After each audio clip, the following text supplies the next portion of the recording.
You are now rocking with BizMode.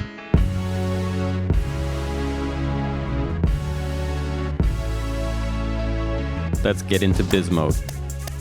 What is BizMode? BizMode is entrepreneurship at its highest level. BizMode is flow state. BizMode is that hunger pain you feel. BizMode is success by your own definition. BizMode is operating from abundance. BizMode is what you make it. This is BizMode. What up, though? I am your host, Alex Bruno. I am the founder of Bruno Group Inc., a California law firm helping entrepreneurs and businesses with their legal stuff. What's up, family? I'm excited to introduce Eliana Murillo in today's episode. Eliana is not only a founder in multiple ventures, which we'll talk about today in our episode, but she is a champion and advocate for people in her community, fellow founders, fellow entrepreneurs. One big takeaway that I got from my conversation with Eliana is you as a founder, as an entrepreneur, as a business owner, have to get really comfortable with celebrating your own victories and sharing your wins. For many of us who come from underrepresented communities and culturally, it does not seem natural to brag. At times, it can seem like you're showing off or you're not being humble, or insert whatever other phrase you may have heard growing up. Eliana reminds us that not only is it our responsibility to celebrate our wins, it provides us with an opportunity to show others that it can be accomplished, that things that seemed impossible can be done. I also found out that we share a love for a pizzeria chain that we might become the subject of a bonus episode. Before we get into our chat with Eliana, I do have an ask. Can you click subscribe on your platform of choice? It would really help us in our mission to get the word out to entrepreneurs and to provide them with the tools that they need to follow and build their dreams. Well, enough about my takeaways. Let's hear about yours, and let's hear our chat with Eliana. Eliana, welcome to BizMode. Thank you. I'm so excited to be here. I see your content and I'm like, he's killing it. That's awesome. Oh man, thank you. It's great to hear from someone because I feel like you're a content queen. So this is really good to get that feedback. But for those that don't know, why don't we just start with just talking about the big question: who you are? Who are you? Sure. So who am I today? I'll answer it that way. Today, nice. I'm a full-time entrepreneur. I was a corporate professional for 10 years with a lot of side hustles. And I always used to say I'm a serial side hustler because part of that included my family's organic tequila company. So a small business called Tequila Alquimia. I started Latinas Who Brunch as a side hustle. A number of projects that eventually evolved into things I'm pursuing now full-time, from consulting and coaching startups and small business founders, entrepreneurs, to oh my God, there's so many different things. Investing in small businesses as well. So today I am now the CEO and founder of Element & Company, which is really the brand I created as an umbrella for all my different projects. And the reason Element means a lot to me, I spell it ELIMENT, so my name is in it. But I just think about in all the work that I do, from investing in small businesses, coaching startups, now even consulting corporate folks because I'm on the outside, in all the dimensions of what I'm doing, content creating, etc. I just think that it's always about, like, if you bring the right elements together, we can create chemistry. And in my realm, because I did multicultural marketing for most of my career at Google, I like to say we create cultural chemistry. And so I always think it's about not just, what's the project, what's the objective, but also the people. I love building teams. And for me, it's like everyone has a different superpower. What's unique about Alex? What's unique about Maite on my team? What's unique about Jimmy? All the people involved. And how do we leverage that, like hone in on those skills to make magic happen? So I'm all about, empowering our community, trying to make sure we're elevating entrepreneurs, builders, creators, voices in our community, and having fun while we do it. Very nice. That's a great, a great who you are. And I appreciate it. There's a lot to unpack there. So I want to start with what you kind of started with, was like, sure. You said you're a full-time entrepreneur. So it's a new thing for you because, like you said, you're serial side hustler with stuff, but now it's like full time. So how's that felt for you? Like, what's that experience been like for you? Yeah, it's been like at the same time, the word that comes to mind is freedom, but the same time point is wow, it's amazing to have so much freedom. And then also, I have to manage myself now. I need to make sure I'm on point and that I'm getting as much done as I can. And having that autonomy, it's almost like I'll remix the phrase, but with great freedom comes great responsibility.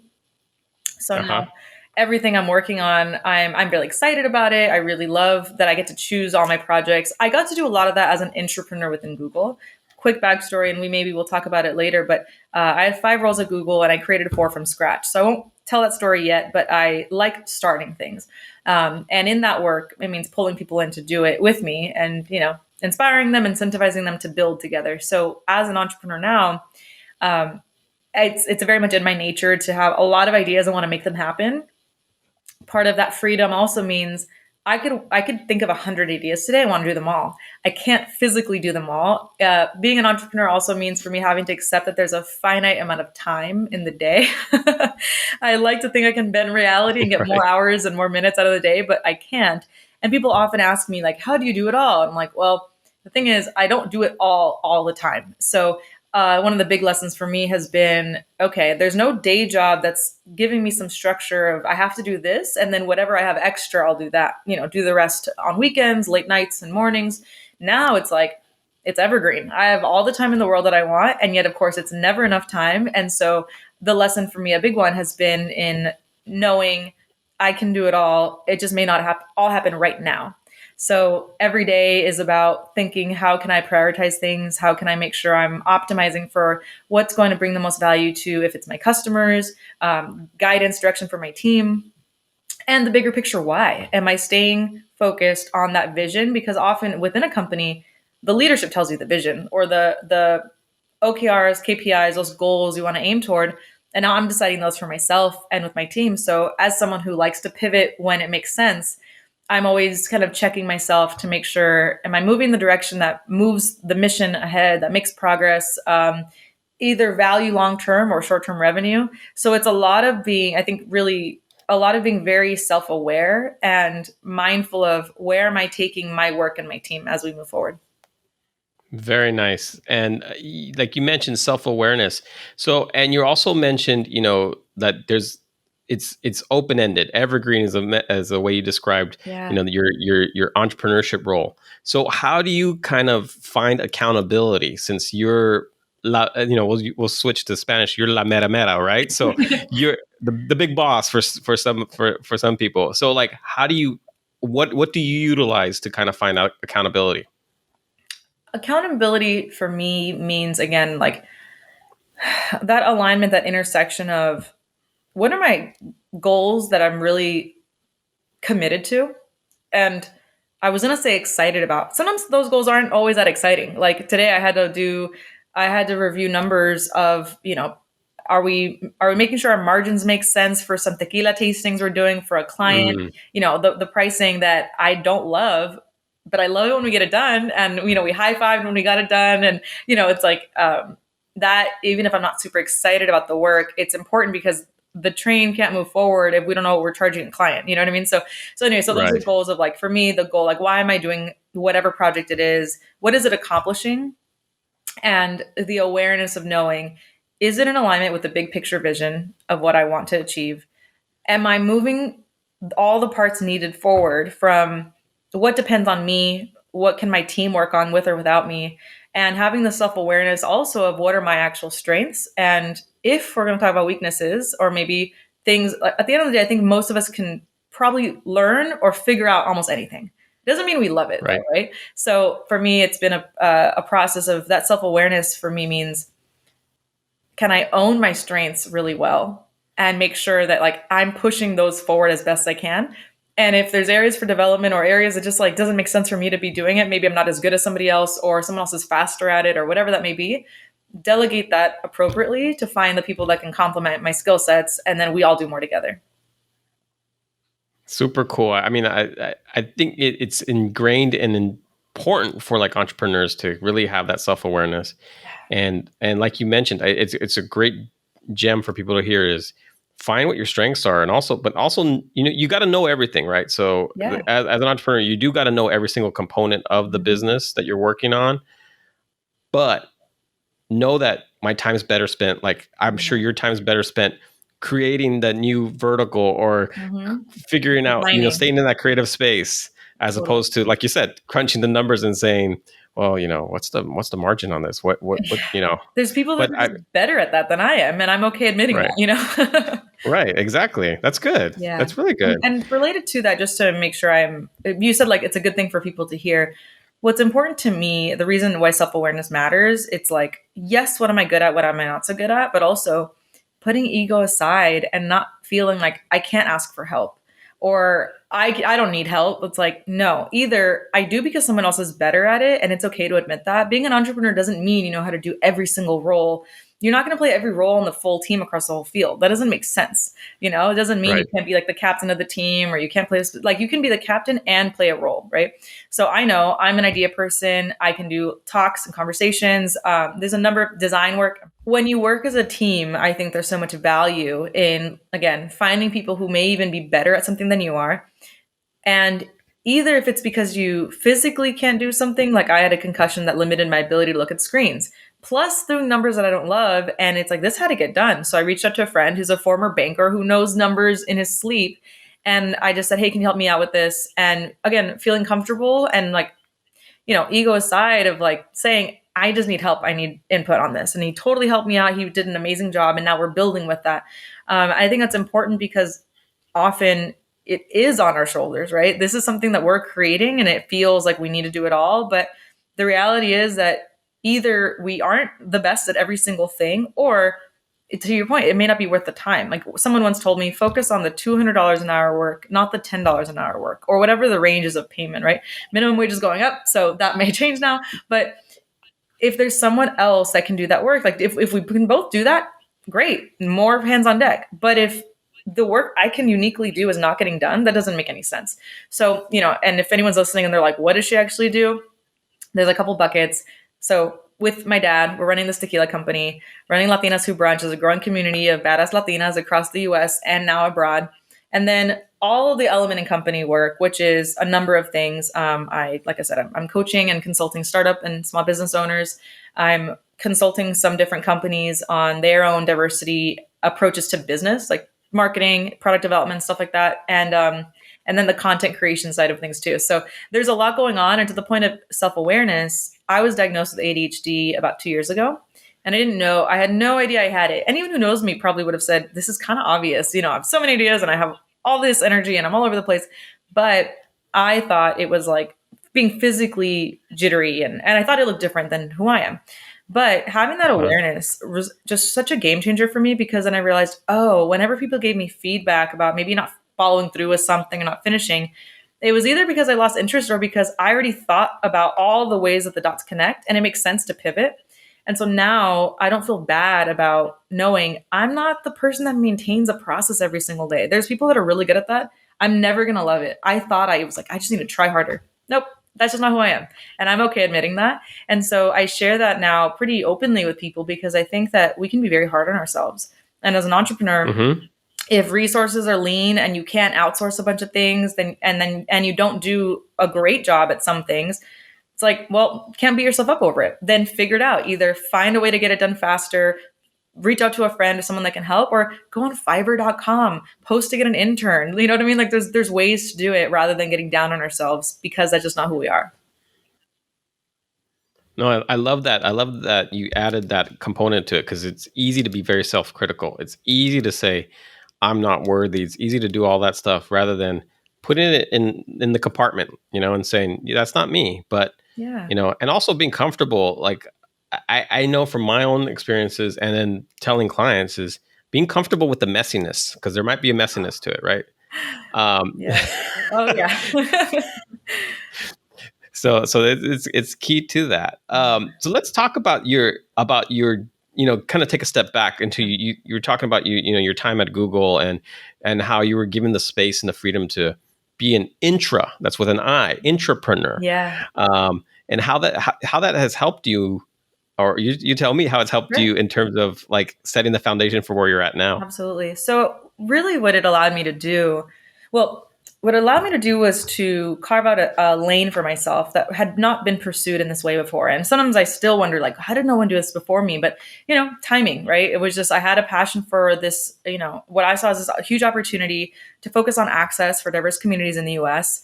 And I thought, well, there are people who are doing components of it. So I don't want to discredit their work, but in the way that I was doing it, making a true business case for it, pitching for headcount, for budgets, that hadn't been done before. So I didn't have a lot of guidance. I had mentors and sponsors internally, externally, but there was no blueprint to follow. So I had to, and again, to the point of realizing this is a skill I have, like, give me a blank slate, a canvas, I'll put something on it. Like, I'll figure it out. And one of the qualities that apparently Google really looks for in people is people who can navigate ambiguity.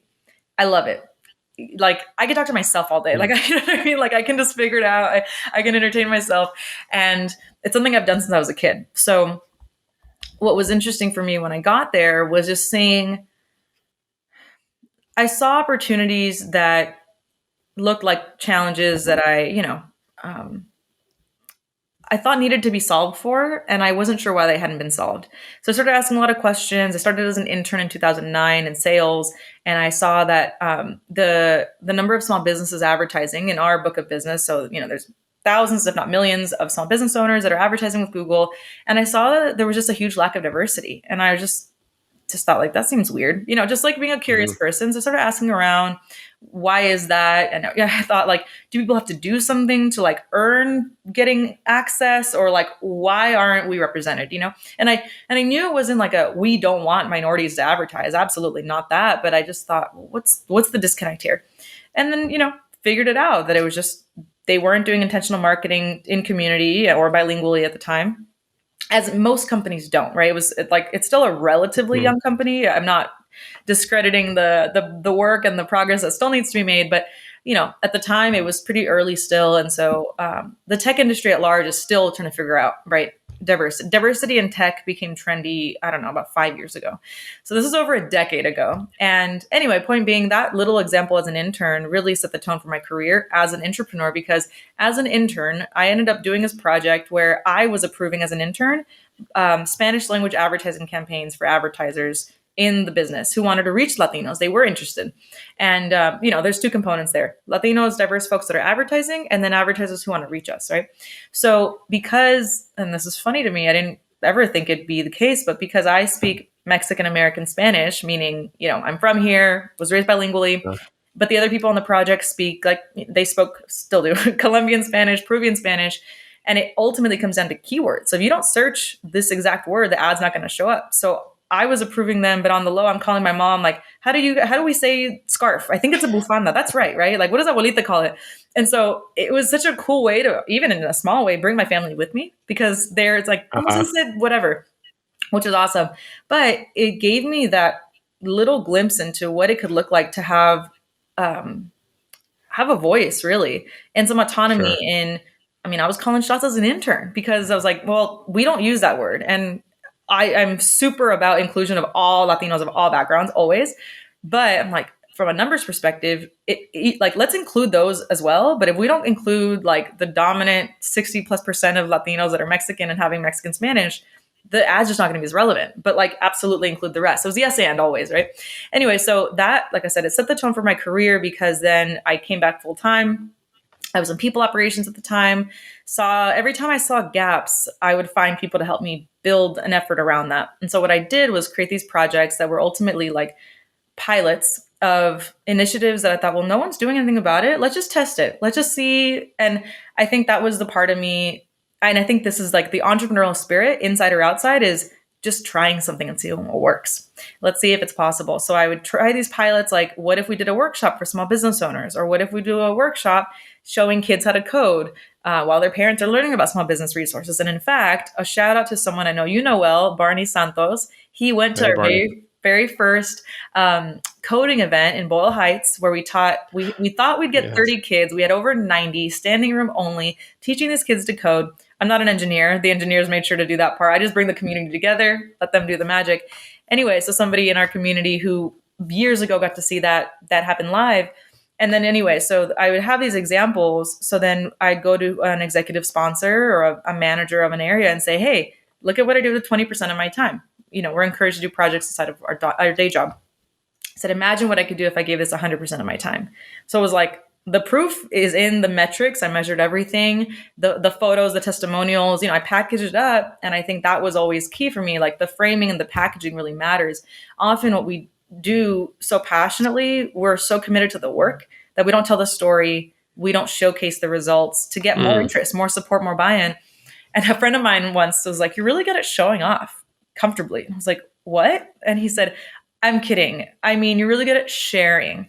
And I said, well, I have to, so people know what we're up to and support it. And now I just spoke at a conference this weekend and I told them, like, I need for people to know it's possible, because a lot of this is when you're doing something for the first time, and especially in our communities, we don't have enough role models that look like us who are doing audacious things that haven't been done before. So if I can play a role in helping people learn that, absolutely. So, for some people, it might sound like it's showing off, but for my career, it helped me get buy-in to create roles. Founding the multicultural marketing team, I said it's a team. We are the multicultural marketing team, and it was just me until headcount got added. Anyway, so through that work, to the point of the question of how has it impacted me now. One, I think it. I mean, it's really the reason I was able to stay at the company for so long, because I could pivot and had all these different roles that were building toward the mission more and more over time. In moving from people operations to marketing, but still same objective. So it gave me an opportunity to see what it's like to start something from scratch, but with the support of a company and a salary, which I'm very grateful for that since back then. And a lot of the work, I mean, I did consumer marketing, working with different product marketing teams to help them market products to diverse communities in the US, of course. But a big part of the work was working with small business owners. And that's my heart's there. And so the way people ask me, like, how'd you leave? And like, what convinced you to want to leave? And one of the things, there's many factors, but one I tell people is when I'm in the Bay in tech, I'm around a lot of people that grind. They really work hard. I see it. I acknowledge them for it. It's great. But now I live in LA, and there's other pockets of this around the country. And I love visiting these communities all over the US. But when I'm in LA, meaning around more entrepreneurial folks, when I'm around small business owners, there's a level of hustle that is unparalleled. And that drives me and motivates me so much. And I think, like, wow, like, it's incredible to see the blood, sweat, and tears people put into something that they want to create. They want to birth this into the world. And that was the energy I needed. I was like, all right, I've done a decade here. What's next? I knew I could have continued. Absolutely. I know there's a lot of energy around the work, but I thought it's time for me to go on the other side to see what it's like, because I can talk about it and hopefully help them use platforms that help them with their businesses and all that. But I thought, I'm never going to know unless I really do it full time. And all the projects I was working on needed a little more love and attention. So it made sense to pivot. Oh, I love it. And I love the description. I really want to, again, I mean, you provide a lot of like context and content for us to kind of piece apart, but I want to come back. I want to come back to the idea of showing off, because culturally for many people, you're taught to be humble. You're taught to express humility. You're taught to not show off. But I kind of, if you could share a little bit more about, you've already kind of explained why it's important to show off or brag, right? So other people it's a brag, but it's not really a brag. It's necessary. So I'll tell you the way I say it. I have a phrase for this. I say, it's not a flex, it's a fact. Nice. So, right? I'm like, I feel like it's a pretty good one-liner for it. And the reason I say it, and maybe there's more to the question, but I think that's it. Okay, it's kind of like, let's dive in more, right? And I think that the reason I came up with that was because I have felt self-conscious my whole life of, I was a smart kid and I was a nerd, and like, we always, and either it was, being perceived as showing off of any normal thing someone shows off about, or it was showing off what I knew. But I just wanted to tell people. I just wanted to, like, did you know, for example, my neighbor for 3 years or so growing up, her uncle invented the microwave, the thermostat, the iron, like the plancha, the iron for your clothing. So I would tell people, oh my God, this is so cool. I was just excited to tell people. And people were like, oh, you're famous neighbor's uncle, whatever. And she's not famous, but the uncle. anyway, so as a little kid, right, I was like always telling people things I knew, and just for them, because I wanted to share, as my friend said, that I was just good at sharing. But I'm always honest about these things. There was a point in my career where my manager said, you need to share what you're doing more, because there was a moment when I got passed up for promotion and I was killing it. Like I was doing a lot. I just made the Forbes 30 under 30 list. Again, not a flex, it's a fact. But people didn't know what I was up to. And I was like, what are you talking about? I was like, I send the email recaps and whatever. And she's like, no, like you need to be here. And she said some examples of people who I was like, they just send emails all the time of all this stuff they're doing. But I'm like, I want to do the work. And I said, I'd rather spend more time doing the work than talking about it. Because to your point, I wasn't raised about like just talking about what we do. And it was like, no, like I get joy and satisfaction of doing the work itself. But it taught me an important lesson about how people are in their own little bubbles, in their own little worlds. So unless you're reminding people what you're doing, just to keep them updated, or so they understand the magnitude of what you're working on or what you're about, period, then there's a lot of room for error there. There's a lot of room for misperception, missed opportunities. If someone's hiring and they need someone who has a certain background or experience and they don't know that you're awesome at being a lawyer for startups, then how would they ever think to hire you? You know? And so it just made me realize like what I'm doing isn't what I'm working on needs to continue to level up. Like the work has to get more funding. I need my team to grow. So if I need to bring people along with me for the journey so that they know when I say like, I'm ready to hire 5 more people because I'm doing all this work, I don't have to start from square one explaining to people what I'm doing. They're like, oh, of course you've been working on this by yourself. There was a point when my sponsor essentially within marketing was like, you're doing the work of like 10 people. What do you need? And I was like, I need headcount. I need people around me. So there was no doubt that this was necessary. And I know that had I, held back and been overly humble about it, about like, oh no, just doing my job, whatever, I couldn't have made that ask on the spot. And so I think that's part of it too, is I think sharing, I think humility is important. And culturally, it's super, super ingrained in our culture. I think it matters. I think that we confuse confidence and sharing updates with being conceited or arrogant, and we should separate the two, because I think that when we lean into sharing what we're up to from a place, I think it's like the intention has to be right. If it's intention of bringing people along with us, inspiring them, again, in the context of our community, making sure people know what's possible, then it's easier to get buy-in to get things done.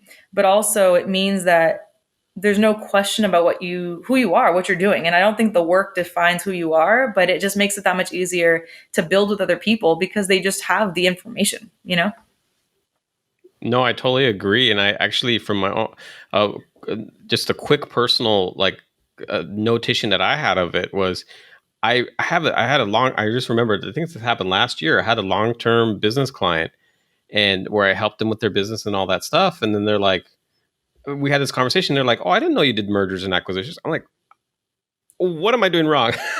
Right. So then I started we started doing a website audit and realized that, okay, we don't really talk about it on our website. Right. It's not on my profiles. So then I started to bring it up more because I'm like, a long-term client doesn't know it. Like there's something wrong. So it's kind of like on that similar theme of, you got to let people know. And it's not, like you said, it's not about conceitedness. It's not being arrogant. It's about just letting the world know. Yeah. Just kind of basic facts, like people need to know these things. And also I think that, I once told someone like, don't speak for the haters. You got to speak for the people that want to support you. Right. So if me telling a story about this epic trip I had is going to turn somebody off, well, I don't know that I want them in my life. If they're upset that I'm living my best life, having an amazing experience, I want to share that story for the people who say, wow, that sounds awesome and I'm happy for you. Or, wow, I didn't know it's possible to have that experience. I want to go do that. Or, hey, I'm down to go with you next time. Like any number of reactions are possible, but we always, and I still do this, right? Like day to day, we're still human and like, oh, el que dirán in Spanish, right? What are people going to say? And it still kicks in for me plenty. But I think the value, the upside of having someone someone who is going to dare to do these audacious things that they didn't think were possible because they saw me do it or saw you do it. Or like I said, sometimes I'll post things and someone else out there and I'm thinking I'm the only one who likes whatever. And someone says, no, I'll join you. Like that's how you make those connection points. Otherwise, who's going to volunteer to be my next travel buddy or whatever the example may be. I'm actually thinking about, I recently shared about a trip I made to, I'm a Disney kid, grew up in the 90s with a lot of Disney movies, and I loved Beauty and the Beast was one of my favorites as a little kid. It was one of those movies I watched a lot. And I heard about, because a friend posted, she had gone, I heard about this town in the movie, I don't know if you recall, but there's a part that says, little town full of little people, where Bella's from. So that's a place in France. And so I found the little town full of, they're normal sized people. I went to this little town and I posted about it. And then I posted about it when I went, and someone said, oh my God, where is it? I'm going to look it up. Next time I go to France, I'm totally going to go there. And she's like me, Mexican-American from the 805 from Oxnard. And I knew for her, This is like dream come true. Like, I know that for her, she didn't even think about what it'd be like to leave home one day, right? Like to leave to another country. This is really big for her. And I thought, whoa, that's really cool that like now that's adding a new dimension to her experience. She went a year later, she went. And so then when I posted again, like Throwback Thursday or something, here's this experience I had. She's like, I got to go. And it's only because you shared it. And I thought, that's incredible. Yeah, it looks like I'm showing off about a trip, but that just changed someone's life, because now she's like, where's she going next? It's opened up her eyes in a way that like she basically was able to merge her interest in travel with her imagination as a kid. It's just, if you're into these things, it's like on another level, super cool. Like I had the baguette, I did the whole thing. Anyway, and there was a moment when I'm a daughter of, my mom has 8 brothers and sisters, so a very big family, lots of cousins.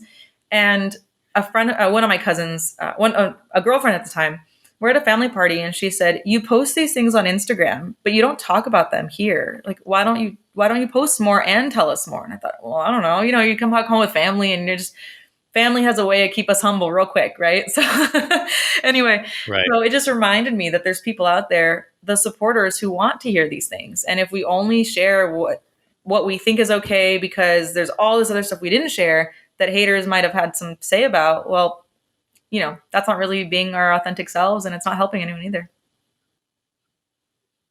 Very, very nice, and very good reinforcement for all those who are pausing to think about, what should I share or not. Side note, if you haven't gone yet, and when it's time to go, of course, Prague. I love Prague. Prague is Disneyland, and for all you Disney folk, I'm not I like Disneyland, but I don't like the lines and all that stuff. So like I haven't been in like 15 years because of that. I'm like, I'm not going. Yeah. But there's a section in Prague where it looks like if Disneyland was real. You're so like right. If stuff in Disneyland was real. You're so right. Yeah. And you know what? I love that you share that, because there's still, I haven't been everywhere, but I know there's still a lot of people in our community who haven't been outside of their, home state. So I think it's important to share, like, we're not sharing because like we're so much better than people, that we have these awesome jobs or travel, whatever. It's like, no, we're sharing because I hope that more people know that's possible, and that it doesn't mean it's not for them too. Right. No, totally. So yeah, I just wanted to drop that in terms of being able to share for everybody. I'll add a little more, only because it sounds like we went on a super tangent, and I did tell you I go on tangents often, but to relate it back to BizMode, something that, it really became very real for me when I share about things I'm doing in business and with Google and stuff like that. And sometimes it does feel like it's showing off, like, oh, I got to do this epic thing, or I got this recognition or whatever. But there's moments when people reach out to me and they say, hey, for example, I'm thinking of one woman in specific, very specifically. She's one of my mom's former students. I didn't know her well personally, but she said, I have this big presentation coming up, and I really I thought about what you share about being like the only one at the table or being the one in the room and have to represent. And it made me feel like I can do this too. And I just wanted to thank you for sharing your journey, because it's motivating me to push forward. And it wasn't about any specific post, but I knew she was following along, and she was referencing all these moments that I shared that, someone could be like, oh God, like we don't need to hear your sizzle reel of all your highlights all the time. But again, like if I hadn't, someone, even if it's just one person who feels impacted, that to me feels worth it. Love it. Yeah, I totally. Yeah, I don't have anything else to add to that. It's just, I totally agree. It's one of those things where, if you see someone else do it, then you're like, okay, it's not impossible anymore. Right.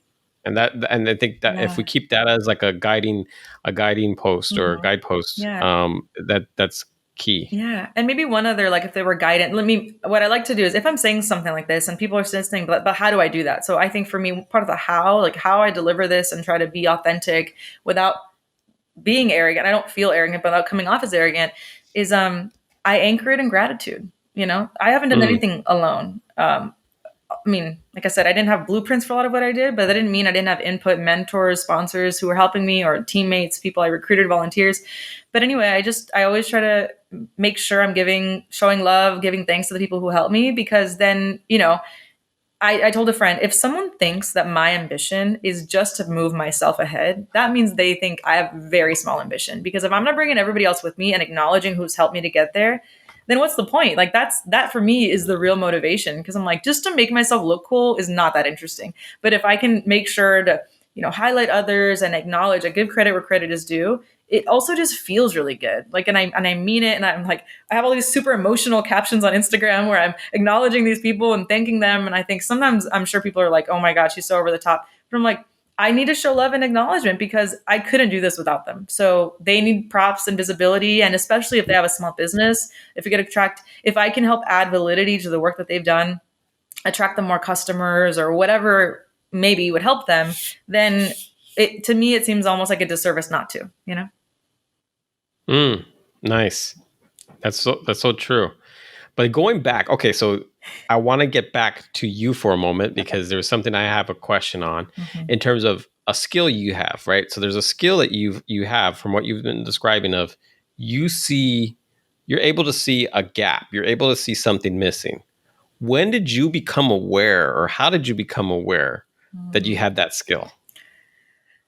So there's like components to this skill of mine. I think one is identifying it, and then two, believing that I could be the one to offer a solution for it, right?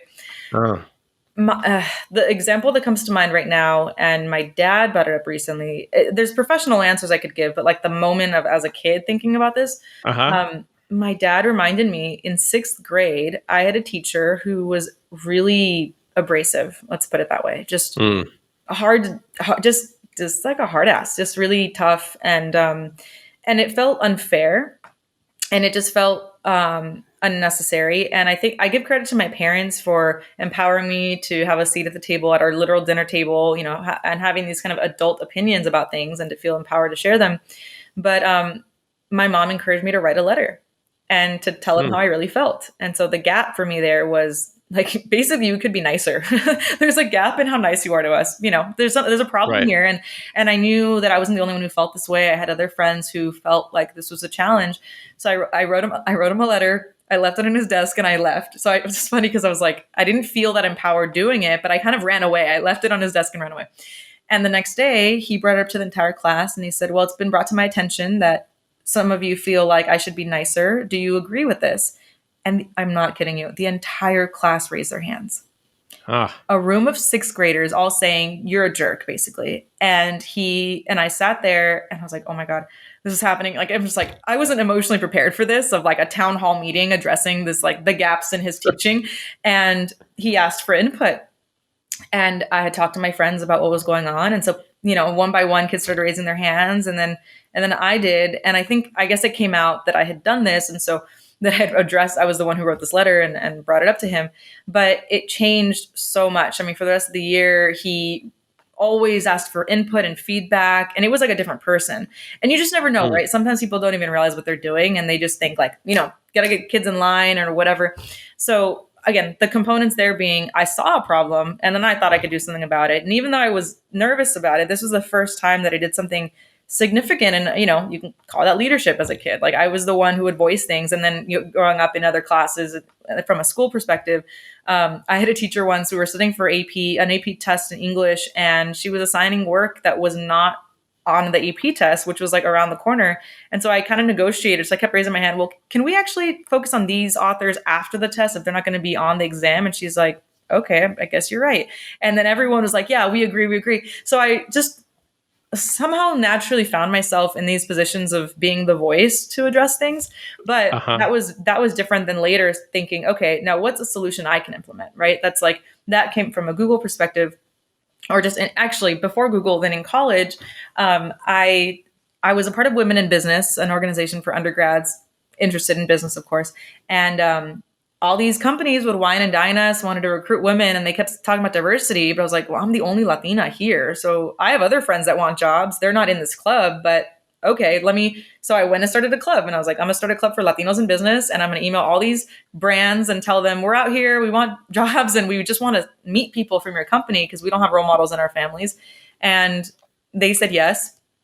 Went back to school, and I said, well, I made a list of my friends. And I'm like, I think I can get 60 people to join my club. So I pitched that.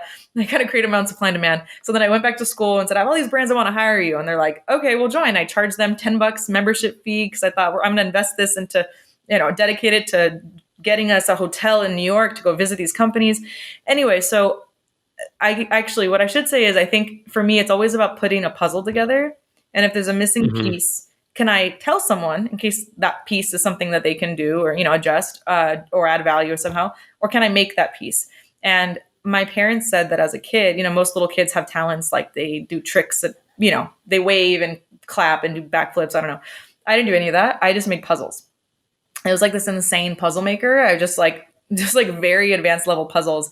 And I was telling my dad, I still think of things that way. Sometimes people tell me a challenge and I hear these parts and I'm like, oh, I see how it fits together. So I think it's sort of an innate ability, but it changed and developed over time to the point I made of like, one thing is seeing the gap, the problem, then addressing it, and then creating a solution for it. Now I'm developing platforms. One of the things I'm doing at Innovation Lab, we have an app in development, more in the research phase right now, but even learning how to do product development, which for me still has to do with the conversations with the customer, the person you want to help serve. And so anyway, it's something I love. And I interned at Target and got to do it there, where the internship project was go find a problem and come up with a solution. And that was the entire guidance we got for the summer. And I just went and interviewed a bunch of people and heard recurring problems. And I was like, I think we can fix this. And then I pitched my team of interns and they knew how to build Excel formulas and spreadsheets I didn't know how to do. And so I told them, here's the problem. I think this is how we solve it. Can you make an equation that results in this?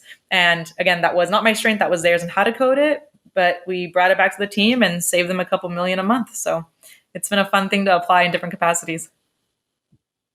Oh, it's great. And it's great to hear the backstory, so to speak, of like how you became aware, or at least like, because it is something that takes people a lifetime to figure out, oh, I was really good at that. And I didn't realize that was my secret sauce, so to speak. Mm-hmm.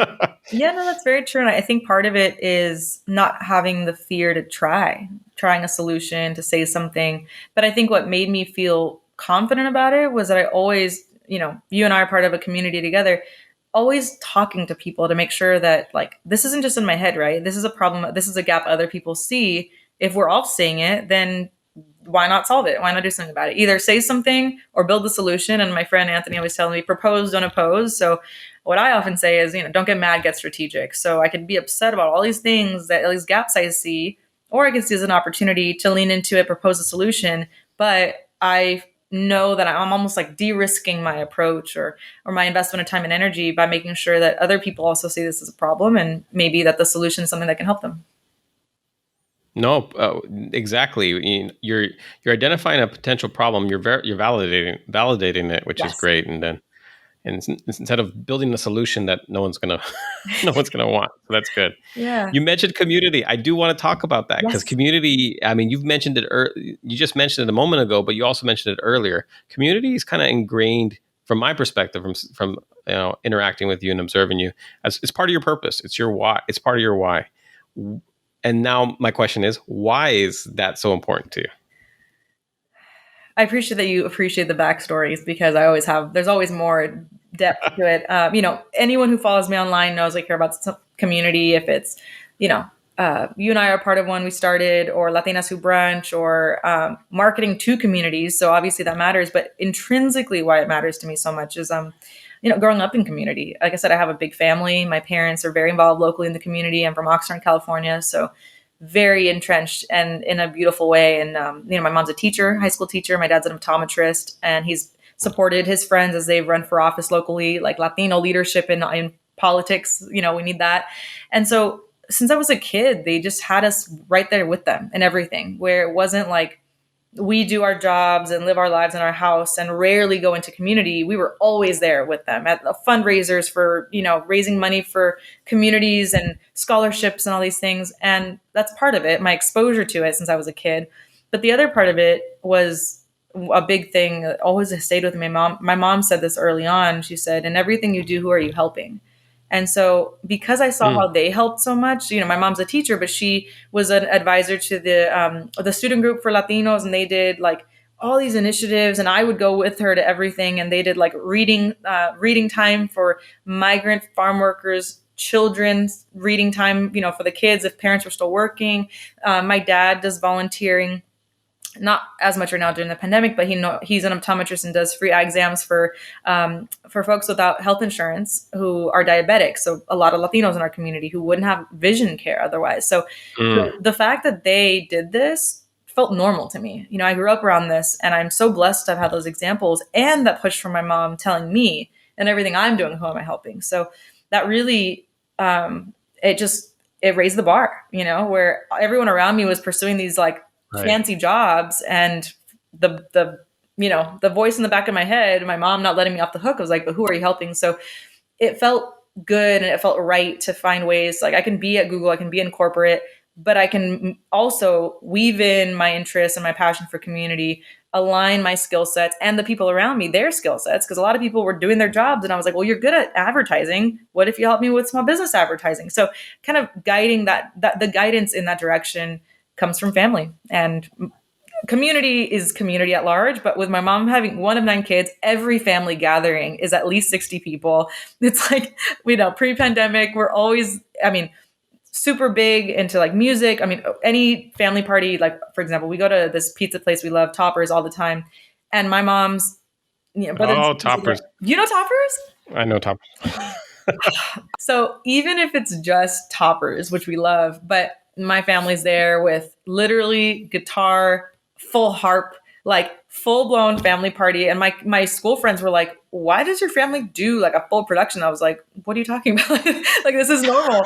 And then they'd say, are you guys having another birthday party soon? Is there like a baptism? Can I come? And so my friends saw that, and so like I said, there's community out in community, but my own family was just so big, and everyone, helping each other. I just helped my mom send groceries to my cousin in Wyoming, who's out there doing his thing. And like, not a lot of families do that, and my mom always made sure we're looking out for each other. So she taught me, and my dad in his way as well, in the community as an optometrist. And so they both are just really focused on being of service. And to me, it's not from a place of like savior complex, because that doesn't interest me.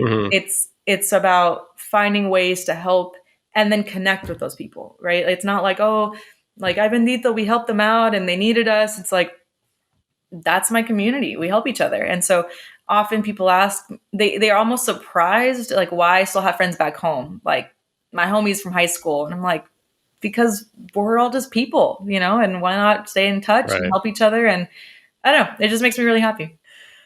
Speaking of entrepreneurs and businesses, entrepreneurs, if they're starting out, and there's one action item that you could give them, what would that be?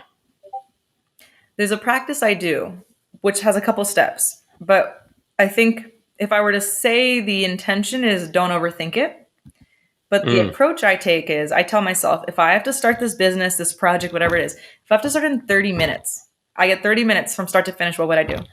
Because often we overthink and then doubt creeps in and it feels very complex. But to get that MVP, the minimum viable product, or the minimum viable program, or whatever the thing may be, I think that we will take as long as we give ourselves time to do something, right? If you give yourself a week, it's going to take you a week. If you give yourself 30 minutes, you're going to figure it out in 30 minutes. So if that means, you want to launch an event, you could do that in a lot of different ways, or you can just text a bunch of friends. You can make a graphic on Canva, and not overthinking that as if it's doing it in like a bootleg kind of way. Sometimes you just need to start and just get a couple people. And for me, it always is about people. So get those early adopters, let's say, the early insights, that kind of ad hoc focus group. Because if we overstructure and overplan, and if we prematurely aim to scale, that's where you can fail. Because You can't scale something unless you've tried it and know that your prototype, that MVP works, and you work at the kinks. And then you can, I think of a couple phases, right? You need to address the problem you're going to try to solve, talk to people to make sure that the problem is real and worth solving, figure out, there's a lot of steps I'm saying. You said one thing, but, make sure you're on point from that end. And then if you're ready to start, like I said, don't get into analysis paralysis. Don't over polish things, because if you try to make it perfect and you don't even know if you've gotten feedback from people, is this an appropriate approach? Is this a product you'd even pay for? Have something semi-tangible so someone can even react to then continue the exploration process and getting that feedback and then fine tuning it. But if you aim for scale from day one, you don't even know 100% what you're going to scale. So I think, like I said, if in 30 minutes you can figure out what's the easiest way to test something, get some input from someone, reach out to people, put a posting if you need someone to help you with whatever it is, what can you do in 30 minutes without trying to aim for perfection, without trying to aim for that scalable product? Because you need time and interaction, either the product, the service, with people, to get that feedback, to then feel really good about what you're building, so that by the time you're ready to scale, there's no doubt, you are so confident that the service or product you're generating, creating, and putting out to the market, and of course with product market fit, that's worth scaling. That's great, because there's many of us who suffer from perfectionism, right? I'm a recovered perfectionist. I completely understand. So it's putting that limit, that cap on yourself is a great way. It's kind of that taking if we're going back to school, taking that final and knowing that you only got another 10 minutes. What else you got to say? Yeah. And the beauty comes out, the gems come out of it. Right. Pressure creates diamonds. There you go. Okay. So let's get into, I know we got to wrap up a little bit. So what's next for you? You have all these great things going on, but what's next? I will say this is February, and I give themes to timelines. So I'm in Fix It February. So I've been prototyping for months since I left Google in July. So I've spent about half a year prototyping a lot of things, and I'm almost ready to get into my own phase of the pilot, where it's working well enough to now start to repeat and keep refining until we scale for real. So in between the prototype and the pilot, for me, is like, okay, what does that fine tuning look like? So we're in Fix It February. And yesterday I had a conversation with my team saying, if the prototypes, again, these like 30-minute sprints, MVPs, the bar's low, but it works, it's like the working iteration. If that's at square one and I'm trying to get to square 10 by March, then I'm okay at making improvements to get us to level 5, even my own podcast quality and other things I'm working on. So, refining things. Like I said, I was looking at numbers this morning, different. We've been making different packages, essentially, of things we're doing from a tequila standpoint with clients, refining that, and we almost are ready to have a locked in, like this is our offering, and we're not going to change it anymore because we had to keep tweaking. So at Google, often the phrase we used is launch and iterate. So I still apply that. A lot of the lessons learned, I still have them with me, and so not being afraid to launch something that is unique to one client, and then realizing, we learned a lot from it. Now let's apply it here. There's a number of things that I've been okay prototyping, knowing it doesn't scale yet. And that's okay, because we're learning the insights that we need to then decide what are we really focusing on. So like I said, Fix It February for me is about fine tuning. We have these spreadsheets with kind of numbers all over them. Okay, I think we're ready we know it works. Let's take that and make the refined version.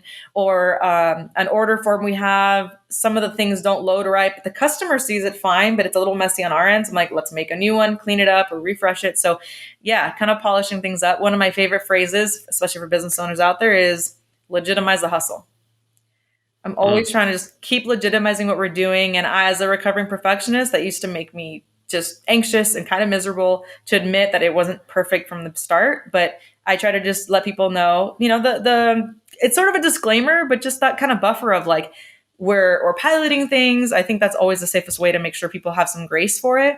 We're piloting, we're refining, and then we do better every time. And so right now I'm in that phase of like, okay, we know a lot of things work. Like today, we just announced we're doing an event around Valentine's Day for Latinas Who Brunch.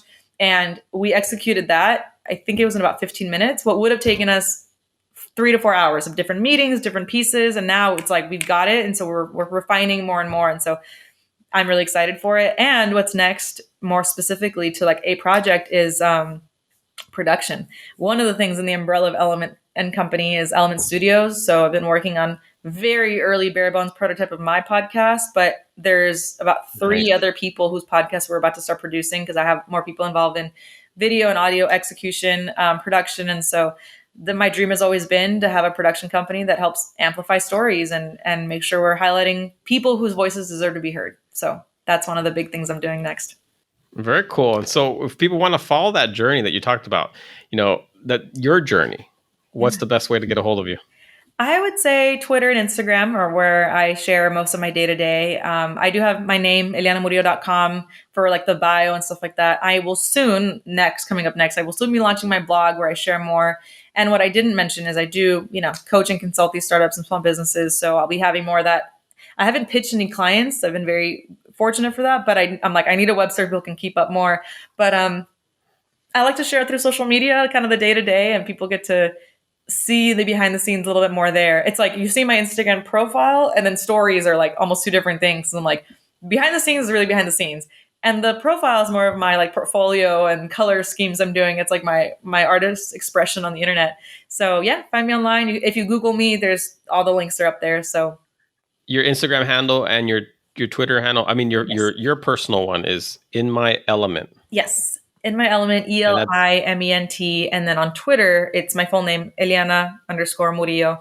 And yeah. So that one I started, oh my gosh, how many years ago? About 11 years ago, 10 years ago or so. And thought I just want to have my name up there. But of course, then I came up with like, what's my branding for everything else later. And so I also think that, before my Twitter was much more professionally focused. And now I feel like I'm learning more and more, and I believe it more and more, that like the more authentic we are, the more people really understand who we are. And then that's what gives them the sign if they want to work with us or partner or just be friends, So I share a lot more music and my funny interactions with my dad and all types of things on Twitter. And ironically, I think the stuff that I didn't share as much back in the day when I was way more professionally oriented on Twitter, now it's like, that's the stuff people remember. It's the human stuff that people anchor to. And, it rounds out the like one-dimensional internet persona into maybe 2, if not 3D. And anyway, so I feel like through that, people have been reaching out even more. And so, yeah, it's been cool to see what that, like my own evolution of my presence online, given there were some constraints within Google, of course. There's a PR team that had to approve a lot of things. And now it's like, I told my dad, I'm like, I'm going to let it rip. So yeah. But like you said, it's a fun thing. And hopefully, we'll get some people to follow your journey and then reach out. And, Eliana, I want to thank you for spending some time with us and for sharing your journey. Well, thank you for having me. I had such a blast and I can't wait for that pizza episode we'll do. And now we should do would be fun is just a tag team on just different like small business spotlights of like the stories of, like I feel like I don't have enough small business stories where people just talk about how much they love other people's products. In fact, if people want another one for fun of it, one of the brands I love, small business founded by a woman and an Afro-Latino, it's called Taste Bars. So if you go to tastebars.com, you can actually use my name for 15% off. I love these Taste Bars. They're founded by a mentor of mine. And that has gotten me through the pandemic. So life entrepreneur tip is finding snacks you can eat in between meetings so you don't forget to eat that aren't bad for you. That has saved me. And so anyway, the reason I bring it up is like, I want to hear more real life business input of like, people ask me, what do you cook? How do you eat? Like in between meetings, I just took a call and I told them, you're going to hear me sizzling things. I'm cooking while I'm taking a call. Anyway, a never dull moment over here. Well, very cool. All right. Well, thanks again, and we'll talk soon. Sounds good. Thanks, Alex. Bye. Until next time, BizMode family, this is your host, Alex Bruno, Bruno Group Inc., BizMode Podcast. Keep your family first. Always strive for perfection. Don't forget, none of this is legal advice. By the way, what happened to peace? Peace.